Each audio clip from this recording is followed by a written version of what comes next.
into Liverpool now, and I think we've got to be realistic. There's every chance it's going to be 2 defeats. What more does this guy have to do to get the chance? Play the players. Don't keep picking the same players who've let you down previously. We're not mugs. We're not mugs anywhere. If the only way to get rid of Jadon Sancho is to sign Raheem Sterling, sign me up. Man United and Liverpool was a massive game. It was a massive game. Does the guy start straight away for you? He does for me, yeah. Straight in, and straight in. into the And actually, after 5 minutes, I'd like to see him go right through Mo Salah. Back, talkSPORT's chief football correspondent, Alex Crook, talkSPORT reporter, Angelina Kelly. They're all back. The gang is back together after a testing weekend. But it was bank holiday as well, so it wasn't just football. So hopefully you guys had a good bank holiday. Crookie, good bank holiday? All good? Nice? What's the bank holiday? Yeah. They don't exist anymore. They don't really exist, do they? No, not for really. Us? No, not really. But what does exist is sometimes Manchester United lose football matches. It happened. Second game of the season against Brighton. We've got to start there at the Amex. Crookie, our first defeat. Late João Pedro goal. Is that the first warning sign to Erik ten Hag in this Man United squad? Do you know what? I felt similar to the Community Shield. I was just annoyed with the nature, not just to the second goal that was conceded, but the first one as well. But the second one in particular, you're deep into stoppage time, just defend it, you know. And it was real schoolboy's own stuff, wasn't it? Everybody racing to the near post, 3 Brighton players unmarked at the back post, and it was utterly avoidable. And do you know what? It feels a little bit like the game at Arsenal last season, where there was that sliding doors moment. United score what would have probably been the winner. It gets ruled out by the most marginal of offside calls. And again in this game, really unlucky Joshua Zirkzee because he can't get himself out of the way. And what I think would have been the winning goal gets disallowed. And all of a sudden, from going from back-to-back victories and a statement win at Brighton, who are going to be a good side this season, it's a defeat. And we go into Liverpool now, and I think we've got to be realistic. There's every chance it's going to be 2 defeats from the first 3 games. Crookie, come on, Crookie. You've got to be realistic about these things. Realistic is they ain't beat us in the last 3 games, mate. Let them come to Old And the Trafford. one before that was 7. Yeah. Crook, he's negative today, isn't he? I know. Do you know why as well? I feel like this as well, because you, before the Brighton game, you were a bit... Yeah, you not said you'd feeling take it. a draw, to be fair, we forced it to be more positive. So really, you should be like, I told you. I mean, Andrew, how much of it was just unlucky? Because like Crookie said, we could have been leading the game, could have won the game, fine margins, versus a little bit of the shade of like, same old Man United, same old problems creeping in there, but it's early in the season. Yeah, it was. It did have that kind of air of feeling unlucky, but it's like you know, Erik ten Hag talks about being clinical. Like that's the bottom line. Like we weren't clinical enough. And for me, as much as I think there were still some positives to take from it, my main takeaway was, what is going on with all these offsides? This is it really, that is the one thing that really kind of popped up as a bit of a red flag for me. It's like, how is this team being trained? What is going on as to these professional footballers are offside so many times? Manchester United were caught off time 6 times in that game. Brighton That's ridiculous. 0. Well, let's see what happens this weekend with Brighton, because I think what we're seeing from Fabian Herzler is they're going to play with this high line. They're going to try and get the opposition offside. Let's see if Arsenal are cute enough to get the better of them. I think they probably will be, and that will highlight I the was point. so frustrated for that exact reason, Angelina, because I was looking at it saying, hang on a minute, this is very similar to playing against Spurs with the high line, very similar to Unai Emery's Aston Villa. And when the offsides were racking up, I was like, just freeze the game. Hang on a minute. They're playing this high line. Pick your moments. It's no different to like I said, playing against Villa and Spurs, and pick the right moment to make that run in behind. Because you're gone clear. The times we did break the lines, there were chances to be got. And for me, I was really... The biggest annoyance I had, the biggest grievance I had was the deviation from the plan as soon as Mason Mount came off. Now, we haven't really had it on record yet with Erik to say he's now injured or he's not. He did say he felt something, he didn't want to take any risks. Look how injury prone he was last year, how many injuries he had. But as soon as he came off, I said at half-time on the stream I was doing, I said, hang on a minute, he shouldn't really be coming off. I think he was really good in terms of what we were trying to do. But the deviation from the plan after that, no press, giving the ball away, wasn't organised until we got ourselves back into it. I just found that quite alarming. But there were shades of just basically being unlucky. Let's talk Alejandro Garnacho, because he's knocking on the door now, banging down the door, Crookie, to start. Should he be starting ahead of Marcus Rashford now? Yeah. I think we would probably all agree with that. Or Ahmad on the right-hand side, however you see it, I don't know. Yeah, I think at the minute you would go Ahmad and Garnacho. It's just not happening again, is it, for Marcus Rashford? He was as guilty as anybody when it came to those offsides. Didn't really have a goal threat. Still, to me, doesn't look like he's enjoying his football. And Garnacho, he's come off the bench at Wembley, made an impact. He's assisted Xerxes for the winner, having come off the bench against Fulham, and he's come off the bench and been unlucky here not to score the winner. So I would be amazed. I'd be amazed if he doesn't start. And I think Rashford probably will be the full guy. For us off the bench, though, and like, if you're a fullback, it's the 70th minute, it's the 65th minute.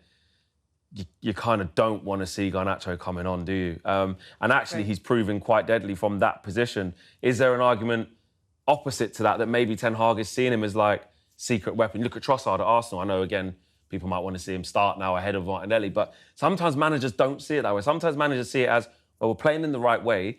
This guy's the key to unlocking teams later on in games.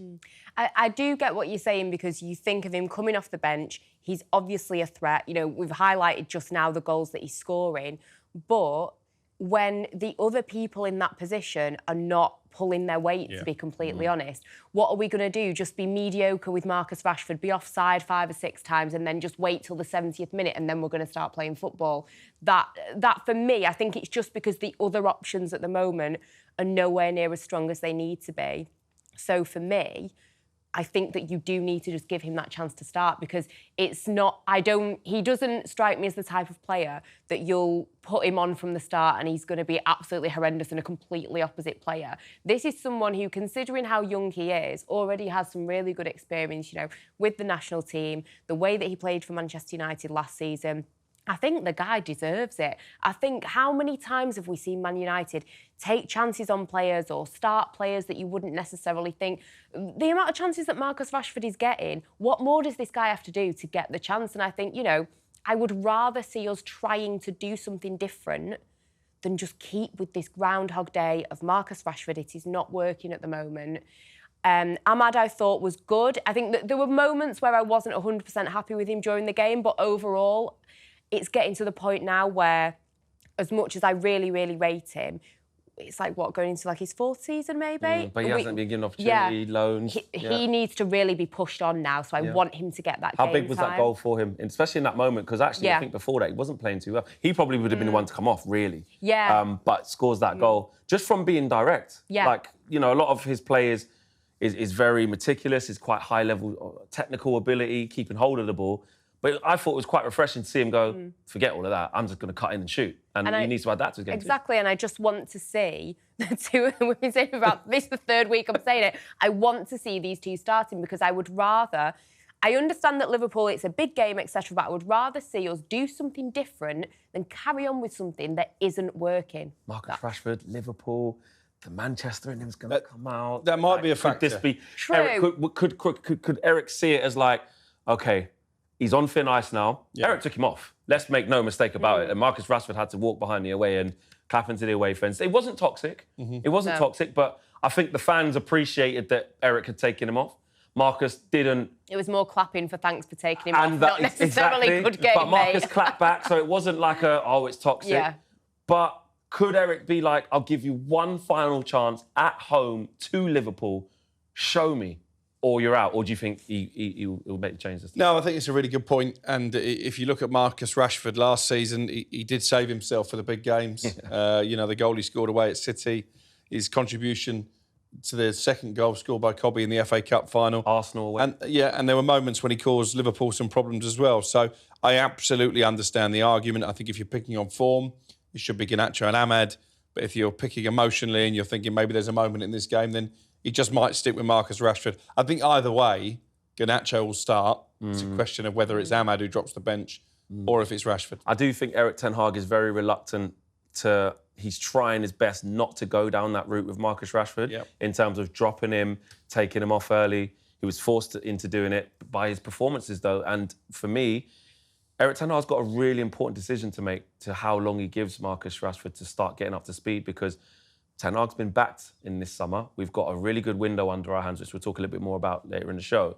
But if he keeps faith in Marcus Rashford as much as he has done previously with no return, I'm not going to say Ten Hag can lose his job only because of Marcus Rashford.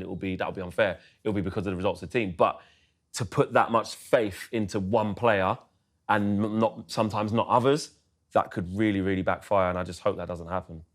Yeah, I agree. It would be sad if it does backfire. And I do give Ten Hag his props for trying. But I think for me, and I really don't like to come down too hard on Marcus Rashford, because I think for people, you know, me, myself, being from Manchester, he is, you know, the epitome of Manchester and Manchester United. I do think deep down he has understood the assignment.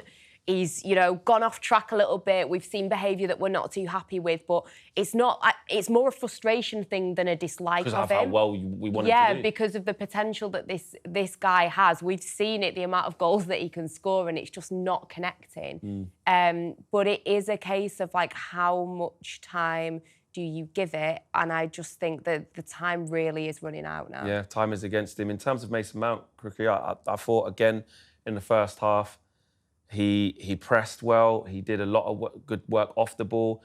I think he done a lot of good work on the ball now. It's not transpiring into goals and assists, and it doesn't look like when Bruno plays there for many different reasons. One, I think he keeps the ball a bit better than Bruno, but he won't have the cherry on top like Bruno, that great ball outside of the boot, someone's through on goal, assist, etc., etc.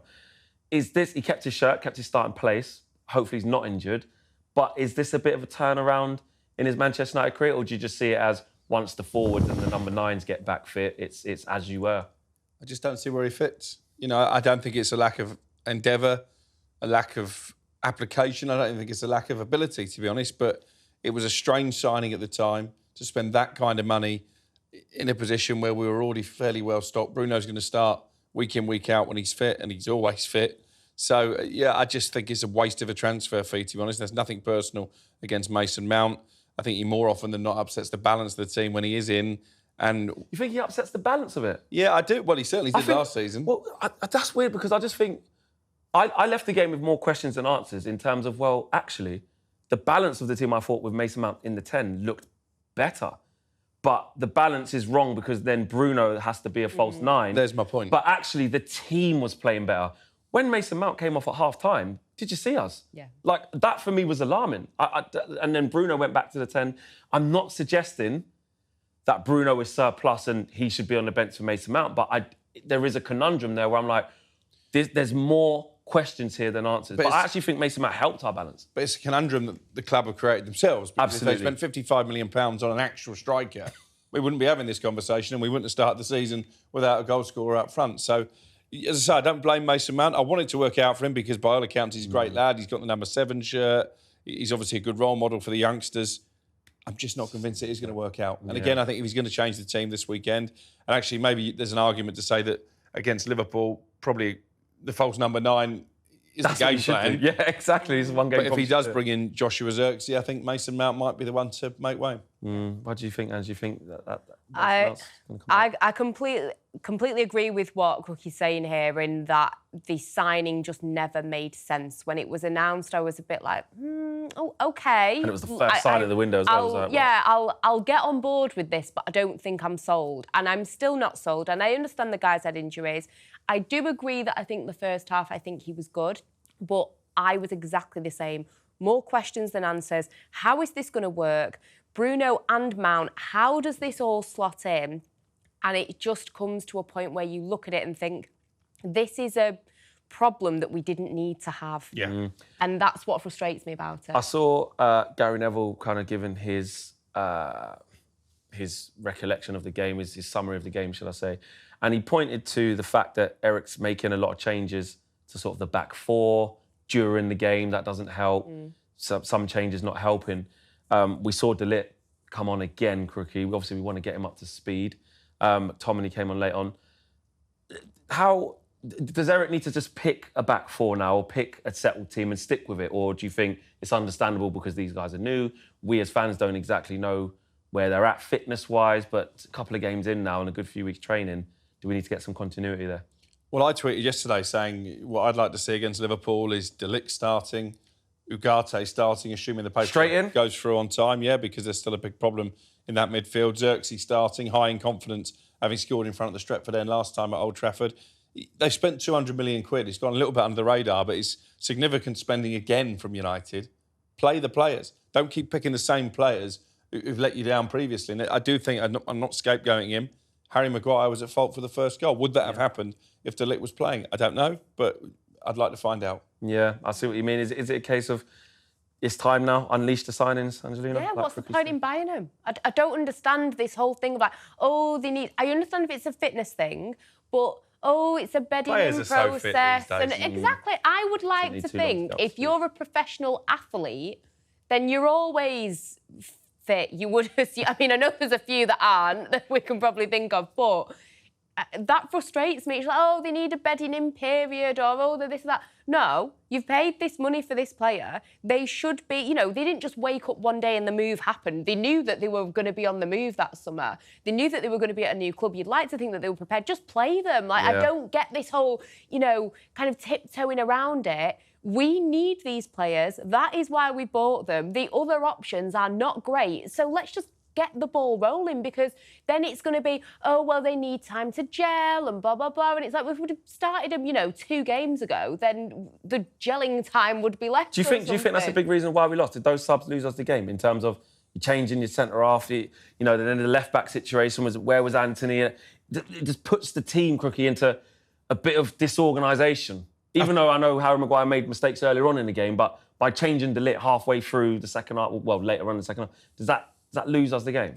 I think the issue you've got with Ten Hag's in-game management is, if you go back to the start of last season, there are a lot of games like this where it's tight, he makes changes to try and see out a point, and inevitably, it never works. United end up conceding a late goal. It happened at Wembley in the Community Shield. It happened again at Brighton. I do agree with Gary Neville. I think bringing on De Ligt for the last 10 minutes, when you're trying to defend a point, I think it does risk upsetting the balance of the back four. So I think he's absolutely right. I understand that he was probably trying to play his way in. I don't actually get the McTominay sub, because 24 hours later they've accepted a bid from Napoli. So it's pretty clear he's not going to be part of the furniture. And Bruno off for him as well. Yeah, and then that really handed the initiative to Brighton. In his first season, I remember being at the Barcelona game at Old Trafford, and he made some changes at half-time in that game, and it was a brilliant night, and United have won it. He got his in-game changes right more often than not in the first season. He's really struggled with that from that point forward. From the start of last season to now, his in-game management is questionable. Yeah. Well, guys, let us know how you guys feel at home about the game against Brighton. Can we put it right? We'll be talking about that a little bit later.